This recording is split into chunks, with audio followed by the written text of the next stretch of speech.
हर हर महादेव। सावन सोमवार व्रत कथा। एक साहूकार था जो भगवान शिव का अनन्य भगत था। उसके पास धन धान्य किसी भी चीज की कमी नहीं थी, लेकिन उसकी कोई संतान नहीं थी और वह इसी कामना को लेकर और शिव जी के मंदिर जाकर दीपक जलाता था।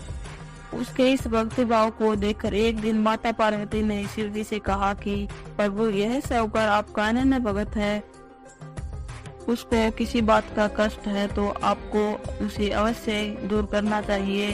शिव जी बोले कि हे पार्वती, इस साहूकार के पास पुत्र नहीं है, यह इसी से दुखी रहता है। माता पार्वती कहती है कि हे ईश्वर, कृपया करके इसे पुत्र का वरदान दे दीजिए। तब भोलेनाथ ने कहा कि हे पार्वती, साहूकार के भाग्य में पुत्र का योग नहीं है, ऐसे में अगर इसे पुत्र प्राप्ति का वरदान मिल भी गया तो वह केवल 12 वर्ष की आयु तक ही जीवित रहेगा। यह सुनने के बाद भी माता पार्वती ने कहा कि हे प्रभु, आपको इस साहूकार का पुत्र का वर देना ही होगा, अन्यथा भगत क्यों आपकी पूजा सेवा करेंगे। माता के बार बार कहने से भोलेनाथ ने साहूकार को पुत्र का वरदान दिया, लेकिन यह भी कहा कि वह केवल 12 वर्ष की आयु तक ही जीवित रहेगा।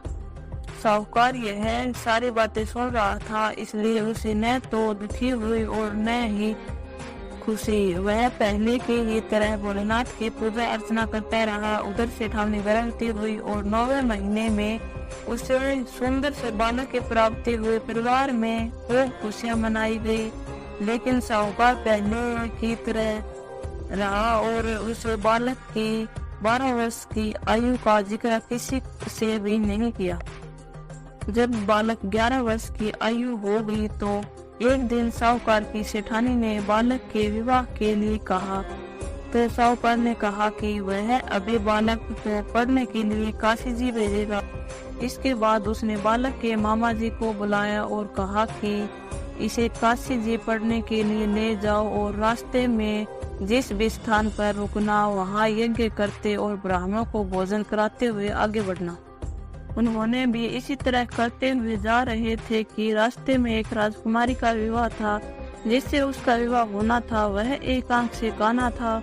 तो उसके पिता ने जब अति सुंदर साहूकार के बेटे को देखा तो उसके मन में आया कि क्यों न इसे ही घोड़ी पर बैठाकर शादी के सारे कार्य संपन्न करा लिए जाए।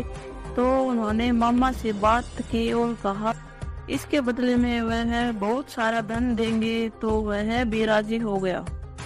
इसके बाद साहूकार का बेटा विवाह की वेदी पर बैठा और जब विवाह कार्य संपन्न हो गया तो जाने से पहले उसने राजकुमारी के चुनरी के पल्ले पर लिखा कि तेरा विवाह तो मेरे साथ हुआ है, लेकिन जिस राजकुमार के साथ भेजेंगे वह तो एक आंख से काना है। इसके बाद वह जब अपने मामा के साथ काशी के लिए चला गया, उधर जब राजकुमारी ने अपनी चुनरी पर यह लिखा हुआ पाया तो उसने राजकुमार के साथ जाने से मना कर दिया। तो राजा ने भी अपनी पुत्री को बारात के साथ विदा नहीं किया। बारात वापस लौट गई। उधर मामा और भांजे काशी पहुंच गए।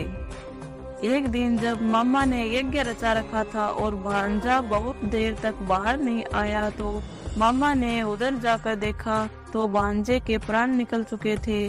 वह बहुत परेशान हुआ, लेकिन सोचा कि अभी रोना पीटना मचाए तो ब्राह्मण चले जाएंगे और यह यज्ञ कार्य अधूरा रह जाएगा। जब यज्ञ संपन्न हुआ तो मामा ने रोना पीटना शुरू किया। उसी समय शिव पार्वती उधर से जा रहे थे तो माता पार्वती ने शिव जी से पूछा कि प्रभु, ये कौन रो रहा है। तभी उन्हें पता चला कि यह तो भोलेनाथ के आशीर्वाद से जन्मा साहूकार का पुत्र है। तब माता पार्वती कहती है कि हे स्वामी, इसे जीवित कर दे, अन्यथा रोते रोते इसके माता पिता के प्राण निकल जाएंगे। तब भोलेनाथ ने कहा कि हे पार्वती, इसकी आयु इतनी ही थी सो वह भोग चुका है। लेकिन माँ के बार बार आग्रह करने पर भोलेनाथ ने उसे जीवित कर दिया। लड़का ओम नमः शिवाय करते हुए जी उठा और मामा भांजे दोनों ने ईश्वर को धन्यवाद किया और अपनी नगरी की ओर लौटे। रास्ते में वहीं नगर पड़ा और राजकुमारी ने उन्हें पहचान लिया। तब राजा ने राजकुमारी को साहूकार के बेटे के साथ बहुत सारे धन धान्य के साथ विदा किया। उधर साहूकार और उसकी पत्नी छत पर बैठे थे। उन्होंने यह प्रण कर रखा था कि यदि उसका पुत्र सकुशल न लौटा तो वह छत से कूदकर अपने प्राण त्याग देंगे। तभी लड़के के मामा ने आकर साहूकार के बेटे और बहू के आने का समाचार सुनाया, लेकिन वे नहीं माने। तो मामा ने शपथपूर्वक कहा। तब तो दोनों को विश्वास हो गया और दोनों ने अपने बेटे बहू का स्वागत किया। उसी रात साहूकार को स्वप्न में शिवजी ने दर्शन दिया और कहा कि तुम्हारे पूजन से मैं प्रसन्न हुआ।